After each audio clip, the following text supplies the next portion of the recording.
Hello दोस्तों, स्वागत है आपका हमारे चैनल यूपी एग्ज़ाम क्विज़र में। दोस्तों, आज की वीडियो में हम 7 जुलाई से संबंधित उत्तर प्रदेश के सभी एग्ज़ाम्स के लिए मोस्ट इम्पॉर्टेंट करंट अफेयर के क्वेश्चंस को डिस्कस करेंगे और हर एक क्वेश्चन से रिलेटेड आपको फैक्ट भी बताएंगे। और वीडियो के अंत में हम आपसे क्वेश्चन भी पूछेंगे जिसका जवाब आपको कमेंट बॉक्स में देना है। और अगर आपको इसकी PDF डाउनलोड करनी है तो इसकी PDF आप हमारे टेलीग्राम ग्रुप से डाउनलोड कर सकते हैं। टेलीग्राम ग्रुप की लिंक आपको वीडियो के डिस्क्रिप्शन में मिल जाएगी। और दोस्तों, ये जो Uttar Pradesh daily current affair का वीडियो है ये यूपी के सभी कॉम्पिटिटिव एग्जाम्स जैसे यूपी PSC है, RO ARO है, उत्तर प्रदेश शिक्षक भर्ती है, यूपी PET है, इसके अलावा लेखपाल वीडियो, यानी उत्तर प्रदेश के जितने भी कॉम्पिटिटिव एग्जाम्स हैं सभी के लिए मोस्ट इंपॉर्टेंट है। तो इस वीडियो को रेगुलर जरूर देखें। चलिए शुरू करते हैं। दोस्तों, यूपी लेखपाल के लिए अगर आपको ग्रामीण प्रवेश की ई-बुक डाउनलोड करनी है तो इसकी लिंक आपको वीडियो के डिस्क्रिप्शन में मिल जाएगी, वहाँ से आप इस ई-बुक को डाउनलोड कर सकते हैं। आज का सेशन शुरू करने से पहले हम कल के क्वेश्चंस का रिवीजन करेंगे। तो कल का पहला क्वेश्चन है, हाल ही में उद्योग एवं आंतरिक व्यापार संवर्धन विभाग द्वारा जारी स्टार्टअप इकोसिस्टम रैंकिंग के तीसरे संस्करण में किस राज्य को लीडर्स श्रेणी में शामिल किया गया? तो इसका जो करेक्ट आंसर है वो है ऑप्शन नंबर डी, उपरोक्त सभी। अगला क्वेश्चन है, हाल ही में कहाँ पर पहले मोबाइल थैला बैंक की शुरुआत की गई? तो उत्तर प्रदेश के नोएडा से जो है पहले मोबाइल थैला बैंक की शुरुआत की गई है। दोस्तों, उत्तर प्रदेश करंट अफेयर की लास्ट 1 ईयर की यानी साल 2021 की अगर आपको PDF ई-बुक डाउनलोड करनी है तो इसकी लिंक आपको वीडियो के डिस्क्रिप्शन में मिल जाएगी, वहाँ से आप इस PDF ई-बुक को डाउनलोड कर सकते हैं।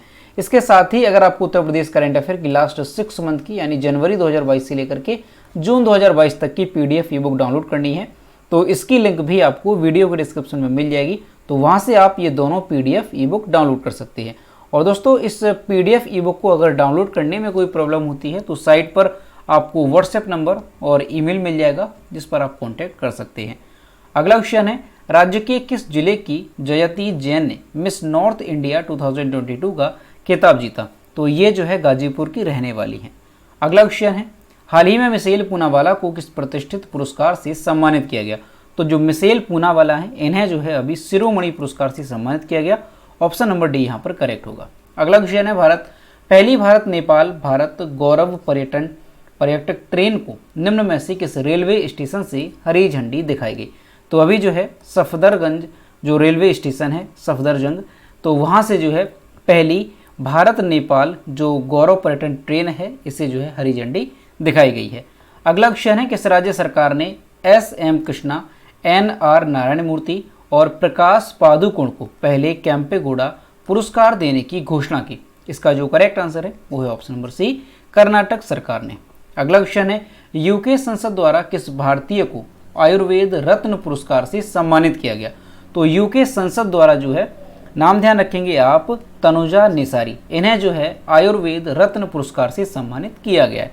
अगला क्वेश्चन है, 2021 में भारत के जीव डेटाबेस ने कितनी नई प्रजातियां शामिल की? तो अभी जो है 540 नई प्रजातियां शामिल की हैं 2021 में डेटाबेस के अनुसार। अगला क्वेश्चन है, भारत के किस पूर्व गोलकीपर का हाल ही में निधन हो गया? तो EN सुधीर का निधन हो गया है, ये भारत के पूर्व गोलकीपर थे। तो दोस्तों, ये थे कल के क्वेश्चंस जिसका हमने रिवीजन किया। अब हम शुरू करते हैं आज का सेशन। आज का पहला क्वेश्चन है, उत्तर प्रदेश के मुख्यमंत्री योगी आदित्यनाथ ने प्रदेश के किस जिले से वन महोत्सव अभियान की शुरुआत की है? इसका जो करेक्ट आंसर है वो है ऑप्शन नंबर सी, चित्रकूट से। दोस्तों, 5 जुलाई 2022 को उत्तर प्रदेश के चित्रकूट जिले से मुख्यमंत्री योगी आदित्यनाथ ने वन महोत्सव अभियान की शुरुआत की है। ठीक ध्यान रखेंगे, वन महोत्सव अभियान की शुरुआत की है। अब दोस्तों, ये जो वन महोत्सव अभियान है इसकी शुरुआत कहाँ से की गई? चित्रकूट से। तो चित्रकूट में कहाँ से की गई है तो वो भी ध्यान रखेंगे। तो दोस्तों, चित्रकूट में जो है महर्षि वाल्मीकि का आश्रम है, महर्षि वाल्मीकि का आश्रम है। यह आश्रम कहाँ पर है? तो कोदंड वन क्षेत्र में एक गांव पड़ता है, कौन सा? सेहरन गांव। तो यहाँ पर यह आश्रम स्थित है और यहीं से जो है मुख्यमंत्री योगी आदित्यनाथ ने हरिशंकरी नाम का एक पौधा है इसे रोप करके वन महोत्सव अभियान की शुरुआत की है। दोस्तों, इस अभियान के अंतर्गत प्रदेश भर में जो है इस सीजन में 35 करोड़ पौधे रोपे जाएंगे, ऐसा लक्ष्य रखा गया है। और 5 जुलाई के दिन यानी एक दिन में ही 5 जुलाई को 25 करोड़ पौधे रोपे गए और 15 अगस्त को 5 करोड़ पौधे रोपे जाएंगे। प्रदेश में 7 लाख सहजन के पौधे निःशुल्क देकर PM व CM आवासों के सामने लगाए जाएंगे। विदित है कि चित्रकूट में टाइगर रिजर्व पार्क भी बनाया जा रहा है जहां पर टाइगर्स को लाया जाएगा। तो दोस्तों, यहाँ से सारी बातें ध्यान रखेंगे। जो वन महोत्सव है 2022 का, तो उसकी जो शुरुआत है कहाँ से की गई, चित्रकूट जिले से की गई। मुख्यमंत्री योगी आदित्यनाथ ने हरी शंकरी के पौधे को रोप करके इसकी शुरुआत की है। इसके तहत यानी 2022 में जो सीजन है उसमें कितने पौधे रोपने का लक्ष्य रखा गया, तो ध्यान रखेंगे 35 करोड़, और 5 जुलाई को जो है 25 करोड़ पौधे रोपे गए हैं। अगला क्वेश्चन है, राष्ट्रीय खाद्य सुरक्षा कानून के क्रियान्वयन में उत्तर प्रदेश किस स्थान पर रहा। इसका जो करेक्ट आंसर है वो है ऑप्शन नंबर बी, दूसरे स्थान पर। दोस्तों, राशन की दुकानों के जरिए राष्ट्रीय खाद्य सुरक्षा कानून NFSA, फुल फॉर्म भी ध्यान रखेंगे, नेशनल फूड सिक्योरिटी एक्ट इसका फुल फॉर्म है। तो इसे लागू करने की राज्यों की रैंकिंग में जो ओडिशा है ये शीर्ष स्थान पर है। इसका नाम ध्यान रखेंगे, ओडिशा शीर्ष स्थान पर है। उसके बाद उत्तर प्रदेश की अगर बात की जाए तो जो हमारा उत्तर प्रदेश है ये दूसरे स्थान पर आता है, ध्यान रखेंगे सेकंड नंबर पर है। और आंध्र प्रदेश जो है ये तीसरे नंबर पर आता है। केंद्रीय खाद्य एवं उपभोक्ता मामलों के जो मंत्री हैं पीयूष गोयल, उन्होंने भारत में खाद्य एवं पोषण सुरक्षा पर राज्यों के खाद्य मंत्रियों के सम्मेलन के दौरान NFSA यानी कि नेशनल फूड सिक्योरिटी एक्ट के लिए राज्यों का रैंकिंग इंडेक्स 2022 जारी किया है। सरकार की ओर से जारी आंकड़ों के अनुसार ओडिशा का जो स्कोर है वो कितना रहा, तो 0.836 जो है ओडिशा का स्कोर रहा। इसके साथ ही ये पहले नंबर पर रहा। उत्तर प्रदेश की बात की जाए तो 0.797 ये उत्तर प्रदेश का स्कोर रहा, और जो आंध्र प्रदेश है उसका 0.794 स्कोर रहा, और इसके साथ ही आंध्र प्रदेश तीसरे स्थान पर रहा। तो ध्यान रखेंगे, आपसे पूछा जा सकता है, काफ़ी इंपॉर्टेंट है कि राष्ट्रीय खाद्य सुरक्षा कानून NFSA को लागू करने की रैंकिंग के मामले में जो पहले स्थान पर है वो कौन सा राज्य रहा, तो ओडिशा, और जो दूसरे स्थान पर है वो है उत्तर प्रदेश। अगला क्वेश्चन है, हाल ही में मुख्यमंत्री योगी आदित्यनाथ ने किस शहर में 4 दिवसीय आम महोत्सव 2022 का शुभारंभ किया। इसका जो करेक्ट आंसर है वो है ऑप्शन नंबर बी, लखनऊ से। 4 जुलाई 2022 को जो उत्तर प्रदेश के मुख्यमंत्री हैं योगी आदित्यनाथ, उन्होंने अवध शिल्प ग्राम लखनऊ में, कहाँ पर, लखनऊ में 4 दिवसीय उत्तर प्रदेश आम महोत्सव 2022 का शुभारंभ किया। ये जो महोत्सव है ये 7 जुलाई 2022 तक आयोजित किया जाएगा, यानी ये 4 दिवसीय महोत्सव है।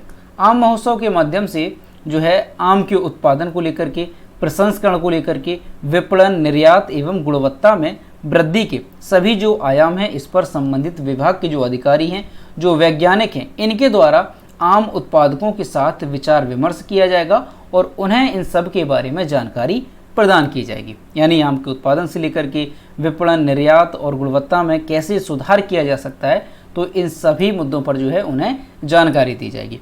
कार्यक्रम में मुख्यमंत्री योगी आदित्यनाथ ने लखनऊ में आम का मेगा क्लस्टर बनाए जाने की घोषणा की है। यह परियोजना अगले 5 वर्षों में पूरी होगी और इस परियोजना के लिए केंद्र सरकार से जो है 100 करोड़ रुपए की राशि स्वीकृत की गई है।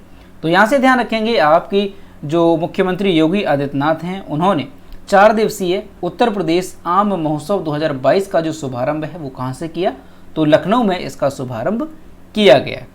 अगला क्वेश्चन है, साल 2022 में फील्ड्स मेडल से कितने गणतज्ञों को सम्मानित किया गया। इसका जो करेक्ट आंसर है वो है ऑप्शन नंबर डी, 4 गणतज्ञों को। दोस्तों, यूक्रेन के मेरिना व्याजोवस्का सहित, एक नाम ध्यान रखेंगे, यूक्रेन के हैं मेरिना व्याजोवस्का, ये गणतज्ञ हैं। तो इनके सहित 4 गणतज्ञों को फिनलैंड में 5 जुलाई 2022 को 2022 के लिए प्रतिष्ठित फील्ड्स मेडल से सम्मानित किया गया। दोस्तों, अन्य जो 3 विजेता हैं जो गणतज्ञ हैं वो कौन कौन से हैं, उनका नाम भी ध्यान रखेंगे। तो ह्यूगो डुमनेल कोपन, एक ये हो गए, जोनूहू और जेम्स मेनार्ड। तो ये 3 गणतज्ञ, और चौथे गणतज्ञ ये हो गए मेरिना व्याजोवस्का। तो ये चारों नाम ध्यान रखेंगे। इन्हें जो है कौन सा पुरस्कार दिया गया, तो फील्ड्स मेडल से इन्हें सम्मानित किया गया है। दोस्तों, 2014 में ईरानी मरियम मिर्जा खानी के बाद जो व्याजोवस्का है ये दूसरी महिला फील्ड मेडलिस्ट हैं, इसलिए इनका नाम जो है काफ़ी इंपॉर्टेंट है। दूसरी महिला विजेता है इस पुरस्कार को ये प्राप्त करने वाली। जो ये मेडल है फील्ड्स मेडल, ये जो है हर 4 साल में दिया जाता है और 40 साल से कम उम्र की गणतज्ञों को दिया जाता है। इसलिए दोस्तों ये क्वेश्चन काफ़ी इंपॉर्टेंट हो जाता है, मोस्ट इंपॉर्टेंट रहेगा, क्योंकि ये जो पुरस्कार है ये हर 4 साल में दिया जाता है और 40 साल से कम उम्र के गणतज्ञों को दिया जाता है। और 2022 में जो है 4 गणतज्ञों को दिया गया, और 4 गणतज्ञ कौन कौन से हैं उनके नाम आपको अच्छे से याद रखने हैं। और इस तरह से भी पूछा जा सकता है कि ये जो मेडल है फील्ड्स मेडल, ये कितने वर्ष के अंतराल पे दिया जाता है, तो ध्यान रखेंगे हर 4 साल में ये दिया जाता है। अगला क्वेश्चन है, हाल ही में भारतीय विश्वविद्यालयों के संघ के अध्यक्ष के रूप में किसे नियुक्त किया गया? इसका जो करेक्ट आंसर है वो है ऑप्शन नंबर ए, सुरंजन दास को। यहाँ पर आप इनकी इमेज देख सकते हैं, ये हैं सुरंजन दास, जिन्हें जो है भारतीय विश्वविद्यालयों के संघ के अध्यक्ष बनाया गया। जादवपुर विश्वविद्यालय के कुलपति सुरंजन दास को 5 जुलाई 2022 को भारतीय विश्वविद्यालयों के संघ के अध्यक्ष के रूप में नियुक्त किया गया। प्रोफेसर दास एसोसिएशन के 101वें अध्यक्ष होंगे और जी थिरुवसागम का स्थान लेंगे। इनका जो कार्यकाल है वो 1 जुलाई 2022 से शुरू हुआ और अगले 1 साल तक ये रहेगा। प्रोफेसर दास ने दक्षिण एशियाई इतिहास और राजनीति के विशेषज्ञ के रूप में ख्याति प्राप्त की है। तो दोस्तों ध्यान रखेंगे कि जो भारतीय विश्वविद्यालय हैं उनका जो संघ है उसके अध्यक्ष के रूप में किसे नियुक्त किया गया, तो सुरंजन दास को जो है नियुक्त किया गया और ये जो है 101वें इसके अध्यक्ष हैं। अब दोस्तों यहाँ पर कुछ प्रमुख नियुक्तियाँ हैं, इसे हमने कई बार आपको रिवाइज भी कराया है और एक बार फिर से हम देखेंगे तो लोकसभा के अध्यक्ष कौन है वर्तमान में, तो ओम बिरला। सर्वोच्च न्यायालय के मुख्य न्यायाधीश कौन है, तो एन.वी. रमणा। भारतीय थल सेना के अध्यक्ष कौन है, तो जनरल मनोज पांडे, ये जो है भारतीय थल सेना के अध्यक्ष हैं। भारतीय जल सेना के अध्यक्ष कौन है, तो एडमिरल आर हरि कुमार। भारतीय वायुसेना के अध्यक्ष कौन है, तो एयर चीफ मार्शल विवेक राम चौधरी। नीति आयोग के उपाध्यक्ष कौन है, ये कुछ समय पहले बनाए गए थे, सुमन बेरी, ध्यान रखेंगे। इसके अलावा आरबीआई के गवर्नर कौन है, तो Shaktikanta Das, reserve bank of India के। इसरो के अध्यक्ष कौन है, इसरो का फुल फॉर्म भी ध्यान रखेंगे, Indian space and research organisation. इसके अध्यक्ष कौन है, तो एस सोमनाथ इसके अध्यक्ष हैं और इनसे पहले कौन थे, के सिवान जो है इनसे पहले थे। अगला है मुख्य चुनाव आयुक्त कौन है, तो राजीव कुमार जो है मुख्य चुनाव आयुक्त हैं। इंटेलिजेंस ब्यूरो के निदेशक कौन है, तो तपन डेका, ये जो है इंटेलिजेंस ब्यूरो के निदेशक हैं। एक क्वेश्चन और ध्यान रखेंगे कि जो नीति आयोग है इसके नए सीईओ बनाए गए हैं, तो वो कौन है, तो परमेश्वरन अय्यर, ये नीति आयोग के सीईओ बनाए गए हैं। दोस्तों ये सभी क्वेश्चन मोस्ट इंपॉर्टेंट है। अभी जो आरआरबी एनटीपीसी का एग्जाम हुआ था तो उसमें क्वेश्चन पूछा गया था, कौन सा पूछा गया था, तो वहाँ पर जो है क्वेश्चन ये पूछा गया था कि भारतीय वायुसेना के अध्यक्ष, यानी उसमें नाम दिया गया था कि एयर चीफ मार्शल जो विवेक राम चौधरी हैं, इन्हें जो है किस सेना का अध्यक्ष बनाया गया था, विवेक राम चौधरी को, तो यहाँ पर आंसर था वायुसेना। अगला क्वेश्चन है, हाल ही में ब्रिटिश थिएटर निर्देशक पीटर ब्रूक का निधन हो गया। इन्हें 2021 में भारत के किस उत्कृष्ट सम्मान से सम्मानित किया गया था? इसका जो करेक्ट आंसर है वो है ऑप्शन नंबर सी, पद्मश्री से। और यहाँ पर आप इनकी इमेज देख सकते हैं। दुनिया के सबसे नवोन्मेषी थिएटर निर्देशकों में से एक पीटर ब्रूक का 3 जुलाई 2022 को निधन हो गया। उन्हें उनकी 1985 की उत्कृष्ट कृति द महाभारत के लिए जाना जाता था। कला के क्षेत्र में उनके बहुमूल्य योगदान के लिए उन्हें 2021 में भारत के चौथे सबसे बड़े नागरिक सम्मान पद्मश्री से सम्मानित किया गया था और उन्हें 1970 में शेक्सपियर के ए मिडसमर नाइट्स ड्रीम के निर्माण के लिए टोनी पुरस्कार भी मिला था। तो दोस्तों ध्यान रखेंगे, ये काफ़ी जो है इम्पोर्टेंट रहेगा कि जो थिएटर निर्देशक थे पीटर ब्रूक, इनका जो है 3 जुलाई 2022 को निधन हो गया और इनसे संबंधित आपसे कृति पूछी जा सकती है जो काफ़ी फेमस है, कौन सी है, द महाभारत। ठीक है। और दोस्तों कला के क्षेत्र में भारत की ओर से इन्हें कौन सा सम्मान दिया गया था, तो ध्यान रखेंगे पद्मश्री से इन्हें जो है सम्मानित किया गया था। अगला क्वेश्चन है, हाल ही में किस कंपनी ने ईवी मित्र मोबाइल ऐप विकसित किया? इसका जो करेक्ट आंसर है वो है ऑप्शन नंबर बी, बेस्कॉम ने।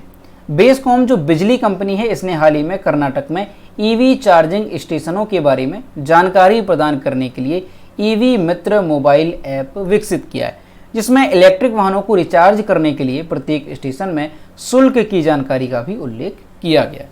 तो ध्यान रखेंगे, ईवी मित्र जो मोबाइल ऐप है ये किसने लॉन्च किया, किसने विकसित किया इसे, तो बेस्कॉम जो बिजली कंपनी है उसने इसे विकसित किया है ईवी मित्र मोबाइल ऐप को। और इसके माध्यम से क्या होगा, तो इसके माध्यम से कर्नाटक में जो ईवी चार्जिंग स्टेशन हैं उनके बारे में जानकारी दी जाएगी और जो लोग हैं वो इस एप्लीकेशन के माध्यम से किस स्टेशन पर क्या फीस रखी गई है इस चार्जिंग स्टेशन की, उस सब के बारे में भी इस एप्लीकेशन पर जानकारी मिल जाएगी। अगला क्वेश्चन है, महिलाओं की 3000 मीटर दौड़ प्रतियोगिता में किसने नया राष्ट्रीय रिकॉर्ड बनाया? इसका जो करेक्ट आंसर है वो है option number A, Parul Chaudhary ने। और यहाँ पर आप इनकी इमेज देख सकते हैं। भारतीय धाविका पारुल चौधरी ने 2 जुलाई 2022 को लॉस एंजल्स में साउंड रनिंग मीट में महिलाओं का 3000 मीटर राष्ट्रीय रिकॉर्ड तोड़ दिया। उन्होंने कितने समय में ये 3000 मीटर की दूरी जो है तय की है? तो 8 मिनट 57.19 सेकंड में ये दूरी उन्होंने तय की है और तीसरा स्थान हासिल किया है। उन्होंने अप्रैल 2016 में सूर्य लोगनाथन, जिन्होंने 9 मिनट 4.5 सेकंड के साथ ये रिकॉर्ड बनाया था, जो कि 6 साल पुराना था, तो उसे तोड़ दिया है। वह 9 मिनट से कम समय में 3000 मीटर की दौड़ पूरा करने वाली पहली भारतीय एथलीट बन गई हैं। तो इनका नाम जो है काफ़ी इंपॉर्टेंट हो जाता है, ध्यान रखेंगे। 3000 मीटर की अगर दौड़ की बात की जाए कि जो राष्ट्रीय रिकॉर्ड है ये किसके नाम पर हो गया है, तो पारुल चौधरी के नाम पर हो गया है। और इन्होंने जो 3000 मीटर की दौड़ है उसे कितने समय में पूरा किया? तो 8 मिनट 57.19 सेकेंड में इन्होंने ये दूरी तय की है। और दोस्तों यहाँ पर ये क्वेश्चन देखेंगे कि हाल ही में दुनिया का सबसे तेज जो सुपर कंप्यूटर है ये किस देश ने बनाया? तो आपको अच्छे से ध्यान रखना है, ये किसने बनाया है? अमेरिका ने बनाया है। अमेरिका ने बनाया है। और उस सुपर कंप्यूटर का नाम क्या है? तो फ्रंटियर जो है उस सुपर कंप्यूटर का नाम है और इसे जो है अमेरिका ने बनाया है, ध्यान रखेंगे। अगला क्वेश्चन है, प्रत्येक सिगरेट पर स्वास्थ्य संबंधी चेतावनी लिखने वाला पहला देश कौन सा है? तो ये कौन सा देश बन गया है? तो ये जो है कनाडा बन गया है।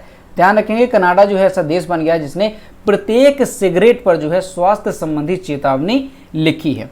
अगला क्वेश्चन है, दुनिया का सबसे लंबा कांच का पुल जो है किस देश में विकसित किया गया? तो क्वेश्चन ध्यान रखेंगे, कहाँ पर? वियतनाम में। वियतनाम में जो है ये सबसे लंबा कांच का पुल बनाया गया है। और दोस्तों उस कांच के पुल को क्या नाम दिया गया है? तो वो भी ध्यान रखेंगे, सफ़ेद ड्रैगन। सफ़ेद ड्रैगन नाम से जो है उस पुल को जाना जाता है। अगला क्वेश्चन है, हाल ही में विश्व की सबसे बुजुर्ग व्यक्ति का निधन हुआ, तो कौन थी वो? उनका नाम भी ध्यान रखेंगे आप, क्या नाम था उनका? तो केन तनाका। ध्यान रखेंगे, केन तनाका उनका नाम था और इनका हाल ही में निधन हुआ। तो इनकी उम्र कितनी थी? ध्यान रखेंगे, 119 वर्ष इनकी उम्र थी। तो इस एज में इनका निधन हुआ और ये विश्व की सबसे बुजुर्ग व्यक्ति थी। तो दोस्तों ये चारों क्वेश्चन मोस्ट इंपॉर्टेंट है, सभी क्वेश्चन आप अच्छे से नोट कर लेना और काफ़ी अच्छे से ध्यान भी रखना। अगला क्वेश्चन है कि सुरक्षा बल ने हाल ही में ऑपरेशन नारकोस के तहत 7.4 करोड़ रुपए के नशीले पदार्थों के उत्पादों को बरामद किया है। तो अभी जो है रेलवे सुरक्षा बल ने ये ऑपरेशन चलाया है, ऑपरेशन नारकोस। रेलवे सुरक्षा बल यानी कि आरपीएफ ने हाल ही में ऑपरेशन नारकोस के तहत 7.4 करोड़ रुपए के नशीले पदार्थों के उत्पादों को बरामद किया है। आरपीएफ ने नारकोटिक ड्रग्स और साइकोट्रोपिक पदार्थों के खतरे की ओर ध्यान आकर्षित करने के लिए जून 2022 के महीने में ऑपरेशन नारकोस शुरू किया। यह 1 महीने तक चलने वाला अखिल भारतीय अभियान था जिसे रेल के माध्यम से नशीले पदार्थों की तस्करी के खिलाफ शुरू किया गया था। तो दोस्तों ध्यान रखेंगे, आपसे अगर पूछ लिया जाए कि ऑपरेशन नारकोस ये जो है किसके द्वारा शुरू किया गया, किसके द्वारा चलाया गया, तो रेलवे सुरक्षा बल आरपीएफ के द्वारा जो है इसे चलाया गया था। और दोस्तों हाल ही में इसके तहत जो है ऑपरेशन नारकोस के तहत कितने रुपए का नशीले पदार्थ के उत्पादों को बरामद किया गया? तो 7.4 करोड़ रुपए के नशीले पदार्थों को। अगला क्वेश्चन है, हाल ही में वयोवृद्ध बंगाली फिल्म निर्माता तरुण मजूमदार का कितनी वर्ष की उम्र में निधन हो गया? तो इसका जो करेक्ट आंसर है वो है ऑप्शन नंबर ए, 92 वर्ष की आयु में। और यहाँ पर आप इनकी इमेज देख सकते हैं। वयोवृद्ध बंगाली फिल्म निर्देशक तरुण मजूमदार का 92 वर्ष की आयु में निधन हो गया। दोस्तों तरुण मजूमदार ने अपने जीवन काल में कई सारी फिल्मों का निर्देशन किया। कौन कौन सी फिल्में? तो ध्यान रखेंगे, स्मृति, तुकुठक, श्रीमान पृथ्वीराज, कुहेली, बालिका वधू, दादर कीर्ति, चंदरबारी, ये कुछ लोकप्रिय बंगाली फिल्में हैं। इनके लिए ये जो है फेमस हैं, इसके लिए जाने जाते हैं। उन्होंने 60, 70 और 80 के दशक के दौरान बंगाली फिल्म उद्योग के उत्थान में महत्वपूर्ण प्रभाव डाला। तरुण मजूमदार को जो है कुछ प्रतिष्ठित पुरस्कार भी दिए गए। कौन कौन से? तो ध्यान रखेंगे, 1990 में इन्हें पद्मश्री से सम्मानित किया गया। वह 4 राष्ट्रीय पुरस्कार, 7 BFJA पुरस्कार और 5 फिल्म फेयर पुरस्कार और 1 आनंद लोक पुरस्कार के भी प्राप्त करता थे।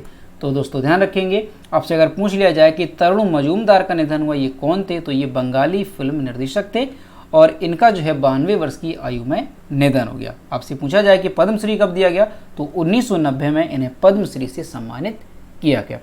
तो दोस्तों ये थे 7 जुलाई से संबंधित उत्तर प्रदेश के सभी एग्जाम्स के लिए मोस्ट इम्पॉर्टेंट करंट अफेयर के क्वेश्चन जो कि हमने डिस्कस किए। अब हम देखते हैं कल की वीडियो को क्वेश्चन जो हमने आपसे पूछा था। तो ये है कल की वीडियो को क्वेश्चन जो हमने आपसे पूछा था कि हाल ही में किस राज्य सरकार ने राज्य की महिलाओं के लिए नारी को नमन योजना शुरू की। तो ये योजना शुरू की है हिमाचल प्रदेश ने और लगभग सभी स्टूडेंट्स ने इसके सही जवाब किए। और मैं आपसे रोज़ कहता हूँ कि जो भी क्वेश्चन आपसे पूछा जाए तो सभी लोग क्वेश्चन का आंसर जरूर किया करो।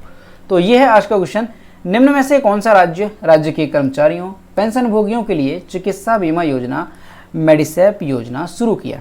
इसका जो भी करेक्ट आंसर है वो आपको कमेंट बॉक्स में बताना है। और दोस्तों सभी लोग क्वेश्चन का आंसर जरूर किया करो। तो दोस्तों आज का वीडियो कैसा लगा? अगर वीडियो पसंद आया है तो वीडियो को लाइक करें, अपने दोस्तों के साथ इसे शेयर करें और अगर अभी तक हमारे चैनल पर नए हैं तो चैनल को सब्सक्राइब करना ना भूलें। तो मिलते हैं नेक्स्ट वीडियो में। Thank you.